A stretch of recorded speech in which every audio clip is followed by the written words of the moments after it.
What's up mga kaagbay?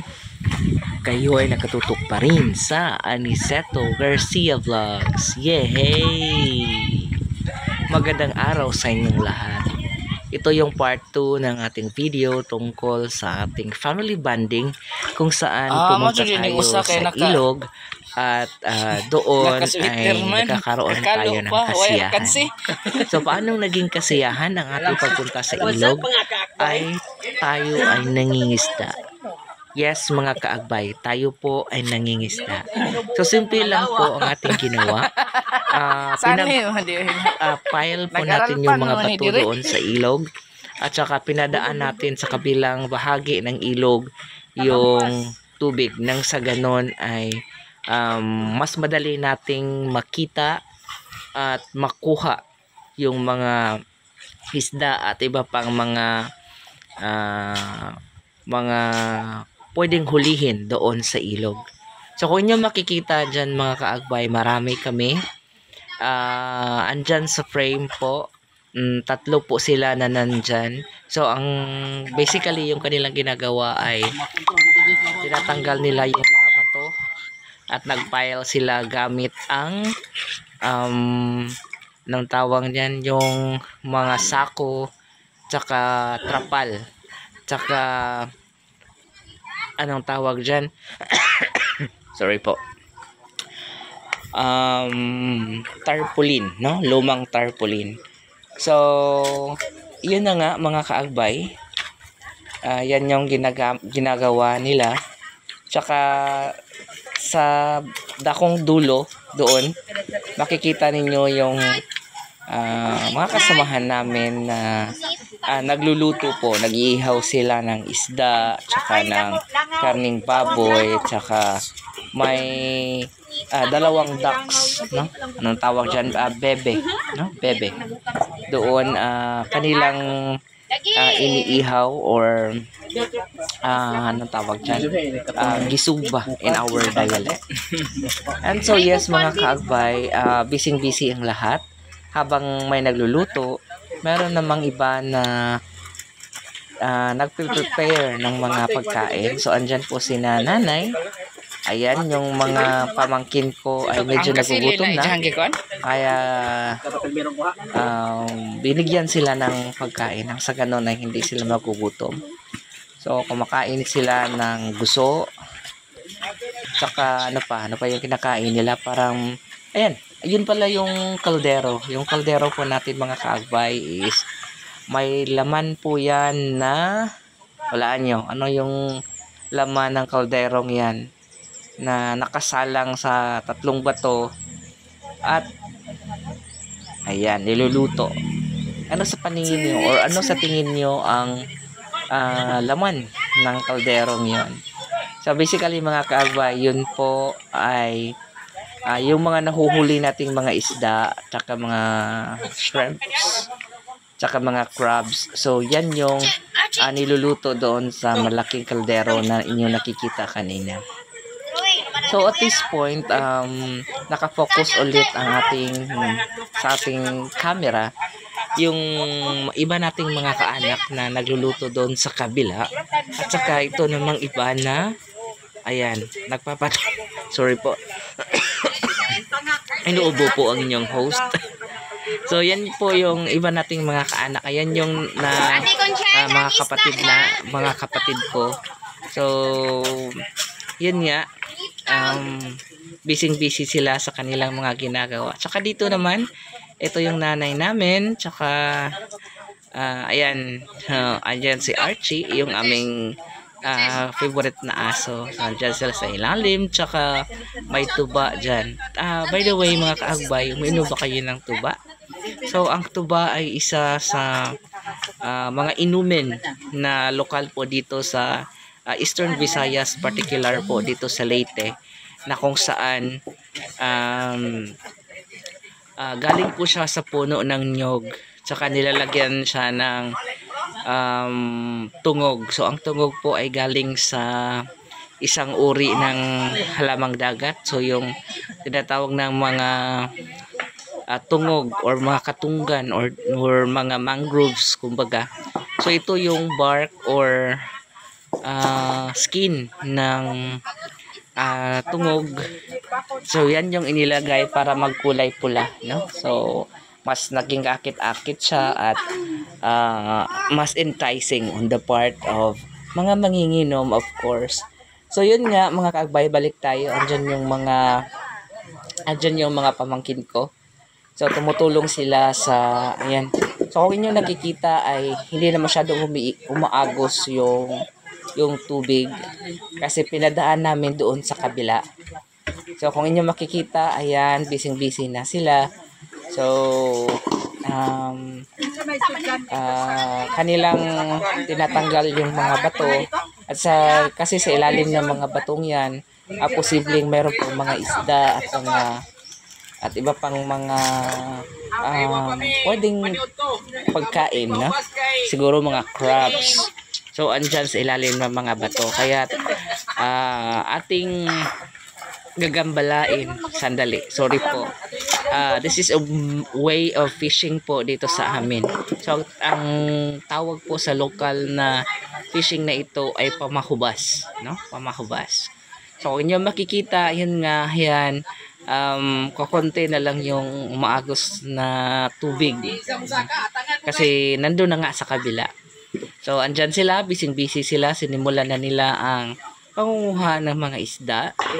Ayan. So, kung nyo makikita doon sa kabila, andun yung tubig or malakas na agos ng tubig. At saka dito sa bandang ito ay mahina lang yung agos ng tubig. So, mas mahina yung agos ng tubig, mas malaki yung posibilidad na makakuha tayo ng maraming mga isda. So, ganun po ang system dyan mga kaagbay.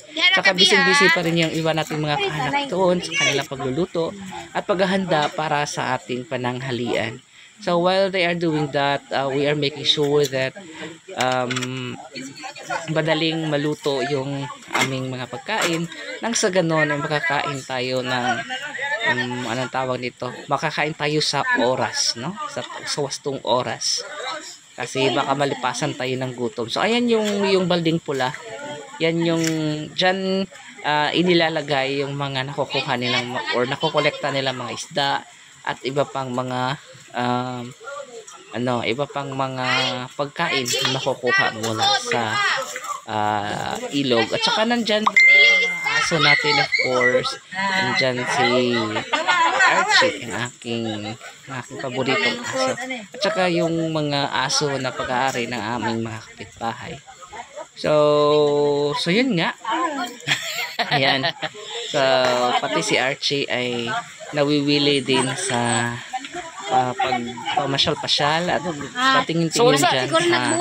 Unsa man gyud ang isda de, nay mulugsong na ko saka. Dahil posible nga nalalabas sa anumang sandali yung mga isda na nagwa-wonder kumbaga kung bakit nawawala yung tubig, no?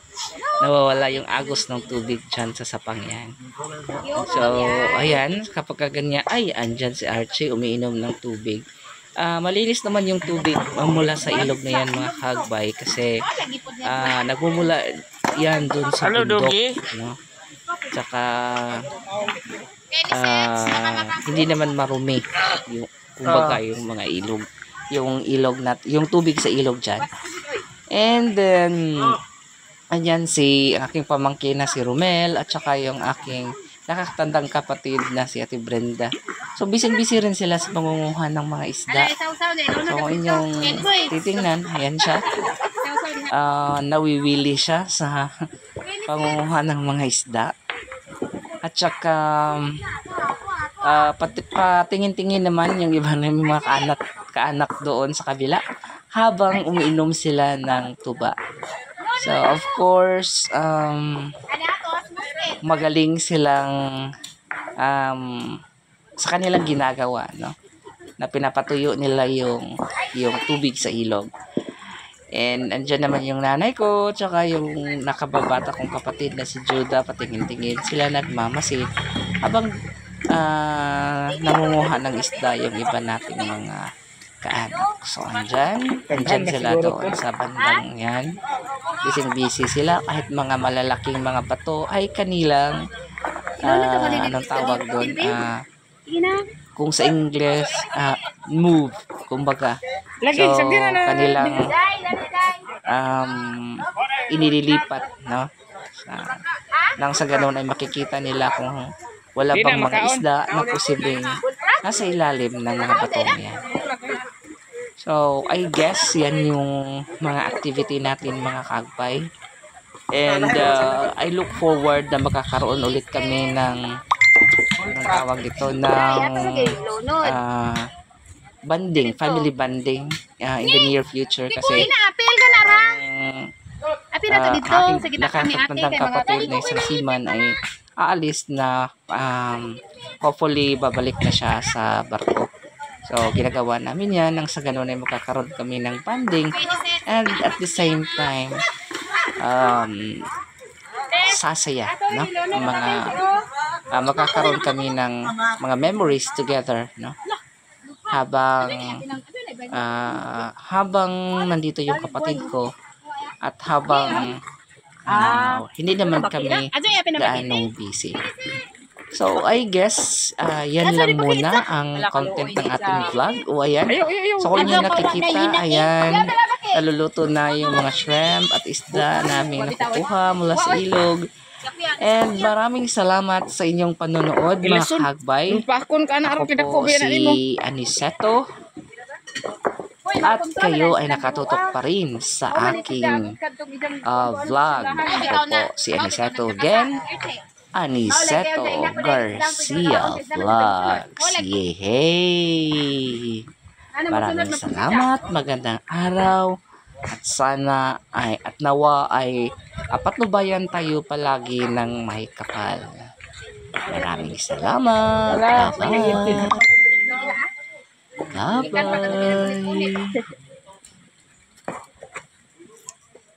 Ate, ulit tayo ko diha ate.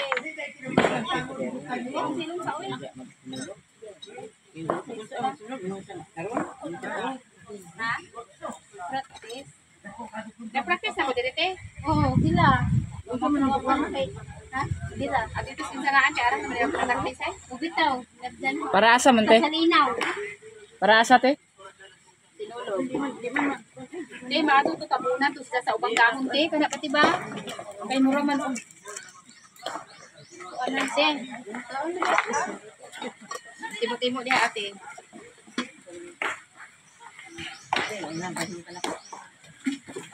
Kaya si ate ka nagsige no laro-laro. Pag kuan timo diha ate. Bye. Ha? Bye. Dito sa galbing ganti.